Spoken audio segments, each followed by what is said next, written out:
Olá, bom dia. Hoje estamos aqui com a presença inenarrável da minha mãe, mãe de adolescente, mãe pastora e agora em breve psicóloga. Então, mais do que patenteada para falar do assunto aqui com a gente, né? E a gente vai falar sobre Criado para Ser Eterno, capítulo 4 do Rick Warren, Uma Vida com Propósitos. Começa assim. Deus tem cultivado a eternidade no coração humano. Eclesiastes 3:11. Deus certamente não teria criado um ser como o homem para que este existisse somente por um dia. Não, não. O homem foi feito para a imortalidade. Abraham Lincoln. Esta vida não é tudo o que temos. A vida é apenas um ensaio geral antes da verdadeira produção. Você passará muito mais tempo do outro lado, na eternidade. Este mundo é um lugar de preparação, a pré-escola, um exame prático para a vida na eternidade. É o treinamento coletivo que ocorre antes do jogo, a volta de aquecimento antes do início da corrida. Esta vida é uma preparação para a próxima. Você viverá no máximo 100 anos, mas existe para sempre na eternidade. Seu tempo aqui é como disse Thomas Browne, apenas um parêntese na eternidade. Você foi feito para ser eterno. A Bíblia diz: Deus tem cultivado a eternidade no coração humano. Você tem um instinto inato que anseia pela imortalidade. Isso ocorre porque Deus o destinou segundo a sua imagem para viver eternamente. Embora saibamos que com o tempo todos morreremos, a morte parece sempre anormal e injusta. A razão de sentirmos que deveríamos viver para sempre é que Deus condicionou a nossa mente com esse desejo. Isso me lembra é, um, um velório que a gente participou e que o seu pai foi convidado para dar uma palavra. E foi um acidente, foi uma pessoa jovem que tinha morrido. Mas independente da idade, dos acontecimentos, se é algo esperado, se é algo trágico que a gente não está esperando, ele deu uma palavra e ele falou o seguinte, que nós sofremos tanto com a morte, porque nós não fomos feitos para morrer. O propósito de Deus na criação é que nós nunca morrêssemos, né? Que a gente nunca pecasse, que a gente não morresse. A morte entrou pelo pecado. Então, no nosso coração, como fala em Eclesiastes, Deus colocou a eternidade no nosso coração. Então, as pessoas que creem ou que não creem, no fundo do coração, sabe que a gente foi criado para ser eterno. Então, é por isso que a gente sofre tanto com a morte. A morte é um corte terrível, né? A pior consequência do pecado que entrou nessa morte, principalmente a morte eterna, né? A pior consequência do pecado. E a gente sofre tanto porque realmente Deus nos fez para viver eternamente. Deus pôs a eternidade no nosso coração. Não fomos feitos para morrer. Nossa estrutura, nossa essência não foi feita para morrer. Mas por causa do pecado, nós todos morremos. Então é por isso que é tão doído e é tão sofrido para nós. E, igual a senhora falou, né? Os que creem e os que não creem. Eu estava lendo uma matéria agora, esse final de semana, que os cientistas, né? Eles estão querendo que em até 2030 eles consigam descobrir a fórmula da eternidade. Para que as pessoas não mais morram. Eu achei isso curioso, porque a gente já sabe a fórmula da eternidade há muito tempo, né? E eles estão ali desconsiderando que Deus existe, mas buscando pela eternidade que o próprio Deus criou. Então, você vê aí a confusão, né, que a gente tem quando a gente está longe de Deus. Verdade. E aí ele continua assim: um dia nosso coração irá parar de bater. Então será o fim do nosso corpo e do nosso tempo no mundo, mas não será o fim. O corpo terreno é apenas uma residência temporária do espírito. A Bíblia chama o corpo terreno de temporária habitação, mas refere-se ao nosso futuro corpo como casa. A Bíblia diz: de fato, nós sabemos que quando foi destruída esta barraca em que vivemos, que é o nosso corpo aqui na terra, Deus nos dará para morarmos nela uma casa no céu. Essa casa não foi feita por mãos humanas, foi Deus quem a fez e ela durará para sempre. Se a vida aqui oferece muitas opções, a eternidade nos concede apenas duas: céu ou inferno. Seu relacionamento com Deus aqui determinará seu relacionamento com Ele na eternidade. Se aprender a amar a Jesus, o Filho de Deus, e confiar nele, você será convidado a passar a eternidade com Ele. Entretanto, se despreza o amor, o perdão e a salvação que ele oferece, você passará a eternidade separado de Deus. C.S. Lewis disse: existem apenas dois tipos de pessoas: a que dizem a Deus, seja feita a tua vontade, e aquelas a quem Deus diz, seja feita a sua vontade. Tragicamente, muitos terão de suportar a eternidade sem Deus, pois escolheram viver sem Ele nesse mundo. Quando É, você. eu tenho feito um estágio num lar de idosos, idosos que estão institucionalizados, uma boa parte deles mora lá. Outros a família deixa durante o dia e vão a uma creche, né? Busca no final do dia.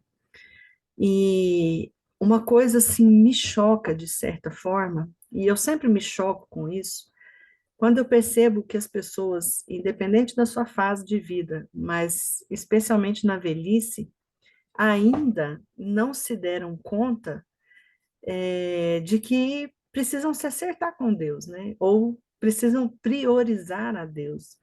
Eu ainda vejo as pessoas muito preocupadas com o aqui e agora, né? Com o que eu ainda posso fazer aqui e agora, ou no caso da velhice, talvez alguns entristecidos ou que já tenham de certa forma desistido da vida, mas poucos você vê uma conversa, uma palavra que mostra que a pessoa tem fé, que tem esperança, que pensa na eternidade, na vida futura. Aquele filme Não Olhe para Cima foi um filme que eu assisti o ano passado e que me impactou demais. Eu assisti aquele filme olhando para as coisas espirituais. O não olhe para cima é não olhe para Deus, não olhe para o céu, não olhe para tudo aquilo que Deus fala, que vai acontecer na palavra, né? Naquele filme era uma catástrofe que ia acontecer e as pessoas, umas dizendo vai acontecer e outras falando, não, não perde seu tempo em olhar para cima, nada disso não vai acontecer, ignora, nega, como se aquela catástrofe fosse que estava iminente, que já tinha sido provada, como se aquilo não valesse nada e não fosse existir. E eu vejo muitas pessoas que escolhem viver dessa maneira, não olhando para cima, não pensando na eternidade, né? Me lembra também o livro Peregrino, que é um livro muito lindo, que conta a história de vida de uma pessoa que, em um determinado momento, conhece a Deus, né? Perde todo aquele fardo, aquela tristeza e dor e pecado que ele carregava ali aos pés da cruz, e dali em diante segue a sua jornada até chegar na eternidade. É a jornada de todos nós, que somos cristãos, que cremos em Deus e cremos na eternidade e ansiamos por ela. Então é uma coisa muito linda você ver aquela jornada do peregrino, passando por coisas que nós passamos, né? O castelo do desespero, a lama da dúvida, né? Lutando contra o pecado. Eu tenho uma frase que eu tenho aqui, que é eu vou ver de quem que é o autor, mas que fala assim, a maior evidência de que você é um cristão é a sua luta diária contra o pecado. Essa frase me impactou demais, porque às vezes a gente pensa que a gente está lutando, ai meu Deus, eu ainda não converti o suficiente, eu ainda não cheguei na presença de Deus o suficiente, que é a frase do Paul Washer. Ele fala, sua luta interna contra o pecado pode ser a maior evidência que você é um cristão. Então, a gente está nessa luta porque a gente crê e é a luta do peregrino, daquela história linda que todos nós passamos, até chegar na eternidade. O peregrino, o olhar dele era aonde ele queria chegar, e é onde o nosso olhar tem que voltar. Então, em vez de você não olhe para cima, é olhe para cima. Olhe para a eternidade, viva a sua vida pensando na eternidade, pensando aonde você vai chegar, como é falado aí nesse livro que você está lendo. Amém. Diz Paulo, né? Esquecendo o que se passou e ficando fixo no alvo, né? Olhando fixo ao É. alvo. Quando você compreender plenamente que na vida há muito mais do que apenas o aqui e agora, e perceber que a vida é apenas uma preparação para a eternidade, começará a viver de forma diferente. Passará a viver à luz da eternidade e a lidar com cada relacionamento, tarefa ou circunstância de uma perspectiva nova. Subitamente, muitas atividades, metas e até mesmo os problemas que pareciam importantes vão se tornar banais, insignificantes e indignos da sua atenção. Quanto mais próximo você viver de Deus, mais as outras coisas vão lhe parecer insignificantes.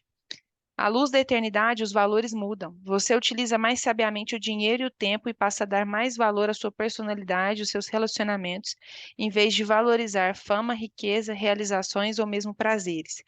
As prioridades são reordenadas. Manter-se em dia com as tendências, com os modismos e os valores populares já não é tão importante. Paulo disse: Antigamente eu pensava em todas as coisas eram muito importantes, mas agora eu considero sem valor algum por causa do que Cristo fez. Se todo o seu tempo aqui fosse para ser dedicado unicamente a essa vida, eu sugeria que você começasse a viver agora mesmo. Você poderia deixar de ser bom ou ético e não teria de se preocupar com as consequências de suas ações. Poderia dedicar-se a uma existência inteiramente egocêntrica, pois seus atos não teriam implicações no longo prazo. Mas isso é que faz toda a diferença. A morte não é o fim, ela é somente uma transição para a eternidade. Por isso existem consequências eternas para tudo o que você faz aqui, e cada ato da nossa vida faz soar um acorde na eternidade. Eu lembrei de duas coisas. Primeiro, assim, a primeira pessoa mais próxima a mim, realmente próxima, que faleceu foi meu pai, né, seu avô, e depois o seu pai, né, meu esposo. Quando duas mortes que foram bem próximas, né, 2 anos de diferença. Quando isso aconteceu, que foi um choque, né, de ter perdido pessoas muito próximas, eu senti exatamente o que ele fala aí no livro. Você começa a dar valor para o que tem valor e se importa menos com o que é passageiro, com o que não tem tanto valor.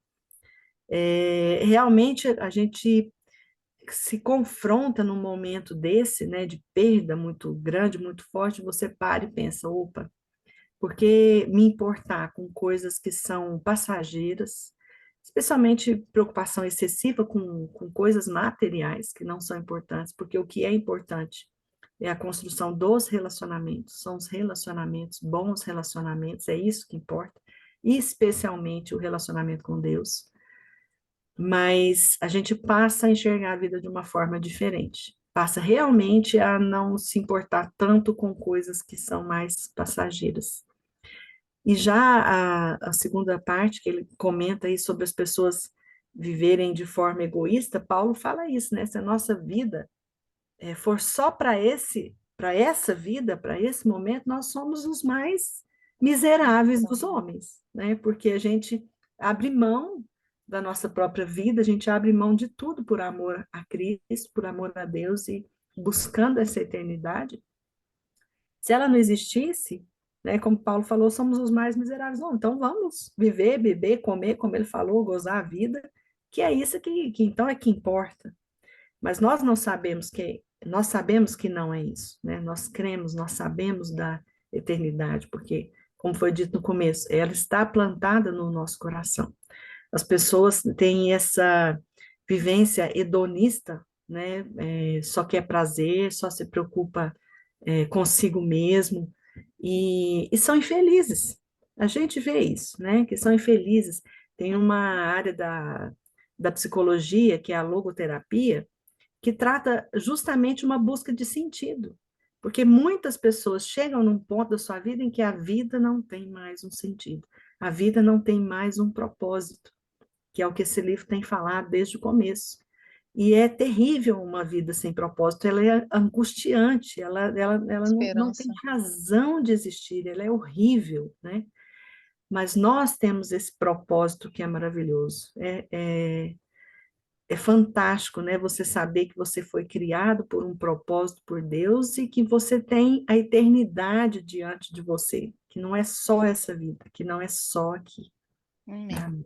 E eu vejo o quanto que Satanás ele usa o âmbito da filosofia e da sociologia para desconstruir isso que Deus imputou dentro do nosso coração, né? Porque a moral, igual ele fala aqui, se só existe essa vida, por que que você tem que ser moral? Por que que você tem que ser ético, né? E a moral e a ética, Deus colocou isso dentro do nosso coração. Isso é um problema para os ateus, para os agnósticos, porque eles não conseguem explicar por que que a moral ela não é relativa, né? A gente não precisa de é, estudar muito para saber que Madre Teresa de Calcutá é um exemplo a ser seguido e Hitler não, né? Por quê? Porque a moral está dentro tá gravada no nosso coração. Então, se esse livro Não Tenho Fé Suficiente para Ser Ateu, ele fala sobre isso, o quanto a escola, a filosofia, a sociologia, eles têm tentado desconstruir que a moral ela é única e ela foi cravada no seu coração. Por quê? Porque aí eles teriam que aceitar que Deus existe. Então, eles querem relativizar a moral. Né? E os darwinistas, né, os evolucionistas, eles acreditam que Deus não existe, que tudo é matéria, né?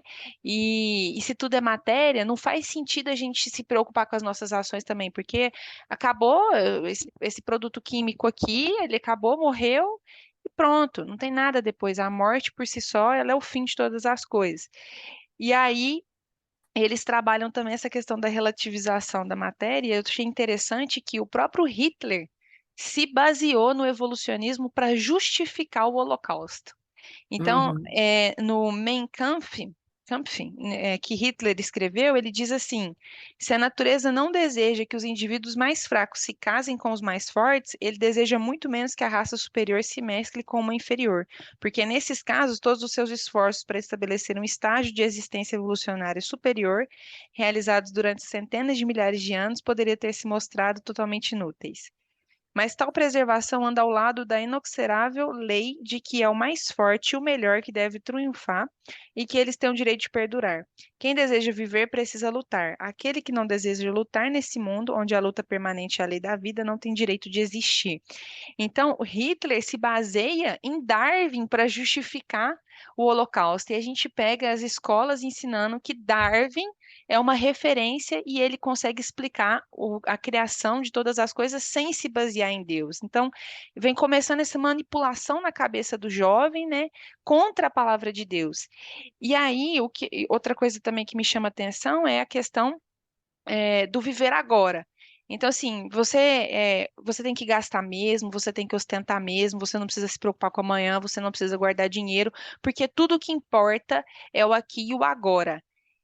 Então, essas filosofias, essas sociologias, elas vão entrando no coração do jovem e ela vai desviando ele dos caminhos do Senhor. Então, uma coisa que eu acho que é muito importante para os pais saiba o que o seu filho está aprendendo na escola, porque nem todo mundo tem condição de colocar o filho numa escola cristã. Muitos estudam em escola pública. Ah, mas eu odeio filosofia, eu odeio sociologia, gente. Mas se você ama o seu filho, você precisa saber o que está sendo imputado na cabeça dele através das escolas, né? É uma frase do Dostoiévski. É o Fyodor Dostoiévski, é um escritor russo, escreveu vários livros famosos, um dele, os Irmãos Karamazov. E aí tem uma frase dele que fala assim: se não há Deus, tudo é permitido.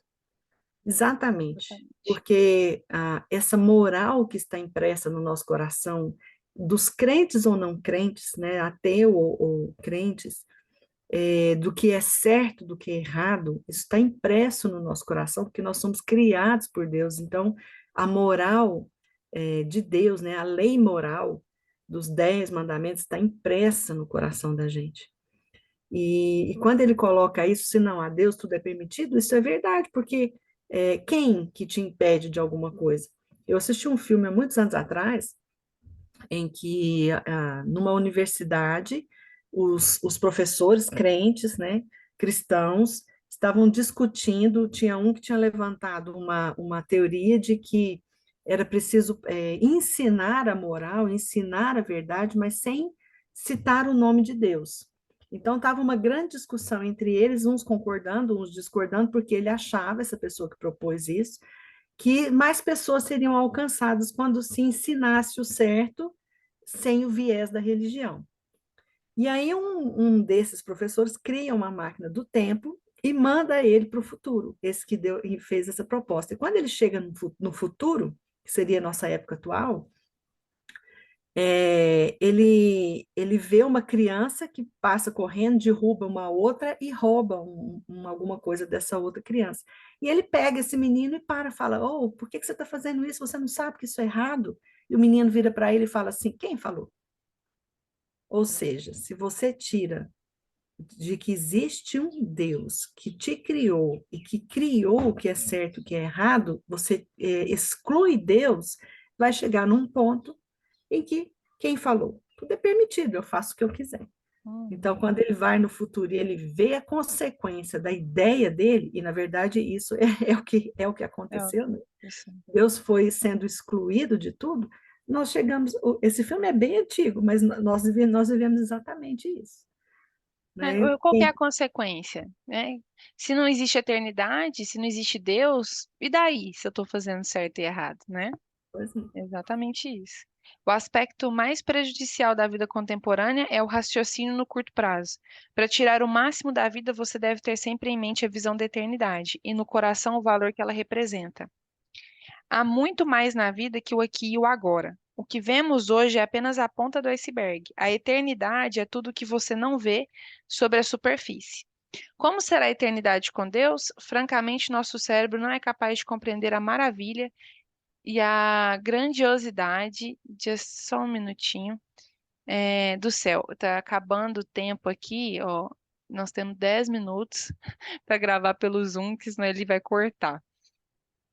Seria como explicar a internet para uma formiga, é inútil. Não foram inventadas as palavras que possam expressar a experiência da eternidade. A Bíblia diz: olho nenhum viu, ouvido nenhum ouviu, nem jamais o coração do homem percebeu as coisas maravilhosas que Deus preparou para aqueles que amam o Senhor. Entretanto, Deus nos dá vislumbres da eternidade em Sua palavra. Sabemos que neste exato momento Deus está preparando um lar eterno para nós. No céu, seremos reunidos com os fiéis amados, libertos de dor e de sofrimento, recompensados por nossa fidelidade neste mundo e designados para um trabalho que apreciaremos realizar. Não ficaremos recostados nas nuvens com auréolas tocando harpa. Desfrutaremos da contínua companhia de Deus e Ele se deleitará conosco para sempre. Um dia Jesus dirá: venham benditos do meu Pai, e recebam como herança o reino que foi preparado para vocês desde a criação do mundo. C.S. Lewis expressa o conceito da eternidade na última página de As Crônicas de Nárnia, uma série de histórias que formam uma coletânea. Citando, né? Para nós, este é o fim de todas as histórias. Para eles, porém, este foi apenas o começo da verdadeira história. Toda a vida deles neste mundo e todas as suas aventuras haviam sido apenas a capa e a primeira página do livro. Agora, finalmente estavam começando o capítulo um grande da história que ninguém na Terra jamais leu. A história que continua eternamente e na qual cada capítulo é muito melhor do que o anterior. Deus tem um propósito para a sua vida na Terra, mas que não termina aqui. O plano envolve muito mais que as poucas décadas que você passará nesse planeta. É mais que a oportunidade de toda uma vida. Deus lhe oferece uma oportunidade para além de toda uma vida. A Bíblia diz: o que o Senhor planeja dura para sempre, e as suas decisões permanecem eternamente. O único momento em que as pessoas pensam a respeito da eternidade é nos enterros. A gente falou isso, né, mãe? E mesmo nessas ocasiões, são pensamentos frequentemente carregados de sentimentalismo, superficiais e com base na ignorância. Você pode achar que é mórbido pensar na morte, mas na verdade não é saudável viver negando-a, como se ela não fosse inevitável. Somente um tolo passaria pela vida despreparado para o que todos sabemos que acabará acontecendo. Você deve pensar mais a respeito da eternidade e não menos. Assim como os 9 meses que você passou no útero da sua mãe não tinham um fim em si mesmo, mas consistiam numa preparação para a vida, também a vida é uma preparação para o que vem a seguir. Se você mantém um relacionamento com Deus por meio de Jesus Cristo, não é preciso temer a morte, ela é a porta para a eternidade. Será o último momento de seu tempo neste mundo, mas não será o fim. Em vez de ser o fim da sua vida, será o nascimento na vida eterna. A Bíblia diz: este mundo não é a nossa pátria. Nós estamos aguardando a nossa pátria eterna no céu. Em comparação com a eternidade, nosso tempo aqui não passa de um piscar de olhos, mas as consequências durarão para sempre. As obras dessa vida definem o destino da que está por vir. Devemos compreender que cada instante que gastamos neste corpo terreno é tempo gasto longe do nosso lar eterno, no céu com Jesus. Há alguns anos, uma frase popular encorajava as pessoas a viver cada dia como o primeiro dia do resto da sua vida. Na verdade, seria mais sábio viver cada dia como se fosse o último. Matthew Henry, em seu Commentary on the Holy Bible, comentário de toda a Bíblia, diz: é necessário que o assunto de cada dia seja se preparar para o nosso último dia. Tem uma coisa que eu costumo falar muito com as pessoas que não creem, né, e que discutem essa questão e querem viver a vida do seu jeito. Eu costumo dizer assim, olha, tudo bem, você não crê, você acha que eu estou perdendo o meu tempo de viver a vida como eu vivo, e vamos supor então que a gente morre e chega do outro lado, não tem nada. Você tinha razão, não tem nada do outro lado, acabou, morreu, acabou. Eu falei, não vai dar nada para mim. Eu procurei viver uma vida de uma forma que eu acredito que é correta, que é ética, que está fundamentada na moral de Deus. E tudo bem, acabou. Eu escolhi viver uma vida dessa forma e não vai dar nada para mim, beleza. Mas suponhamos que nós morremos e chega do outro lado e o que eu acredito e falo é verdade, você chega do outro lado, você dá de cara com Deus. E você fez tudo ao contrário, negou, criticou, riu dos crentes, falou, e aí? Como que vai ficar para você? Então, é uma coisa que eu costumo dizer, né? Você não tem nada, beleza, morreu, acabou. Eu vivi a minha vida como eu acreditei, não deu nada, mas e você? E se der de cara com Deus do outro lado, descobrir que você fez tudo errado? É o que fala no capítulo anterior, né? A gente vai responder duas perguntas. O que você fez com meu filho Jesus e o que você fez com aquilo que eu te dei, né? Você está preparado para responder, para enfrentar a Deus, né? Aqui Então, ele traz esse tema para reflexão. Há muito mais na vida do que o aqui e agora. O versículo para memorizar é: Este mundo está desaparecendo juntamente com tudo o que ele almeja. Mas se você faz a vontade de Deus, você viverá para sempre. 1 João 2,17. E a pergunta para meditar é: já que fui feito para ser eterno, qual é a única coisa que devo fazer qual é a única coisa que devo parar de fazer e qual é a única coisa que eu devo começar a fazer? é, um outro comentário, esses dias eu estava pensando assim, a palavra fala que se a gente busca a Deus de coração, a gente vai encontrar. E todas as vezes em que a gente ora, jejua e busca a Deus e lê a palavra, e se dedica, a gente, num determinado momento, parece que mergulha em Deus. E o mergulho em Deus é uma coisa que pode acontecer por toda a eternidade e você nunca, né, como já foi falado também, você nunca vai conhecer a Deus completamente, vai passar a eternidade inteira e não vai conhecer. E teve um momento esse ano mesmo que eu estava nessa busca, no começo do ano, ainda estava de férias, então eu pude me dedicar e buscar muito a Deus. E a presença de Deus estava tão forte, tão perto e tão palpável. E aí, como o livro mesmo fala, você esquece de todo o resto, nada mais é importante, tudo perde o valor quando a gente está na presença de Deus. Né? Não, não é essa coisa que as pessoas pensam, ah, a eternidade é chato, nós sentados na nuvem tocando harpa. Nada a ver, né? Nada a ver. E eu pensei e falei com Deus, falei, como as pessoas perdem o seu tempo, a sua vida, sem conhecer o Senhor, sem estar nessa presença maravilhosa que te traz uma paz, uma alegria que é indescritível, você não tem como nem palavra para explicar. E as pessoas desprezam e não mergulham, não querem. Eu falei, como as pessoas estão perdendo em não conhecer a Deus. É verdade. É verdade. A gente, mesmo que fosse sentado na nuvem, tocando harpa, seria infinitamente melhor do que tudo que a gente vive aqui, porque a gente está ali diante da presença de Deus, né? Da glória dele. Então, assim, até a coisa que parece mais tediosa seria infinitamente superior a tudo que a gente vive aqui, né? É uma distorção, né? Como que o diabo, ele manipula as pessoas com meias verdades, com enganos, né? E faz desmerecer aquilo que, na verdade, deveria ser o nosso foco principal, né? Que é estar perto de Deus. Aquele E é que nos melhor do criou. que passar a eternidade no inferno, né? Com Com certeza. toda certeza. Satanás, ele tem feito um papel durante séculos, né? De desconstruir que existe algo além daqui para que você nunca pense que, ao abrir mão de Deus, você está apertando a mão dele e fazendo comunhão com ele e que passará a eternidade com ele. Então ele fala para você, né, que a senhora falou, mas não olha para cima, né? Não pensa nisso, vive o agora, né? Vamos divertir, vamos viver, né? É como diria Jesus, né? As coisas serão como no tempo de Noé, as pessoas casavam, davam-se em casamento, iam vivendo aquela vida e de repente veio o juízo, né? E a gente está da mesma forma.